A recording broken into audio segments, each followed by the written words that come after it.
Susitikimas Vilniuje, taip pat Jonavoje pusvalandžiu vėliau Šiaulių komandos žaidėjas, bet nepastebėjo to.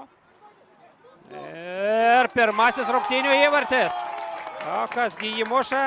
Rezultatyviausias lygos futbolininkas Tomas Gudaitis. Užbaigė komandos draugų pastangas. Ne, tai Gustas Klebensas buvo. Čia perdavimas Maiklui Tiuikui.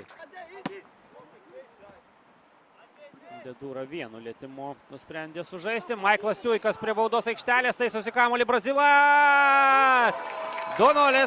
Maiklas Tiuikas dvigubina B1 persvarą. Žūtbūtinis mūšis, kuriame Žalgiriui būtina pergalė. Žalgiris serijoje atsilieka. Vėlius Šivickas. Futbolo įvykius šiauliečių pavojinga kontrataka. Čia 11 metrų baudinį dabar įžvelgia arbitras trumpas. O ne, taip dar papėdina šiek tiek į šalį. Smūgis ir Šiauliai pirmą kartą pramuša B1 gynybą. Lyderių duetą, na tas lyderių duetas B1 komandai svarbus dar ir kita prasme. Čia Tardelė! Žogo Bonito. Taip galima įvardinti šį puikų epizodą. Braziliškas futbolo grožis ir Vitoras Tardelė.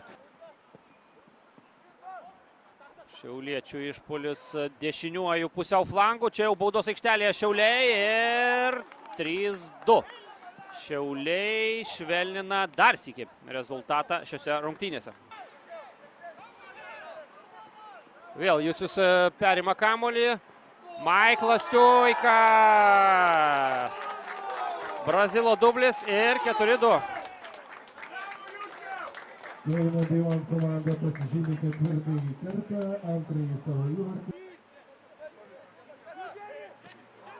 Na ir Tauragiai šios rungtynės taip pat svarbios. Čia Maiklo Tiuiko galimybė ir hat-trikas.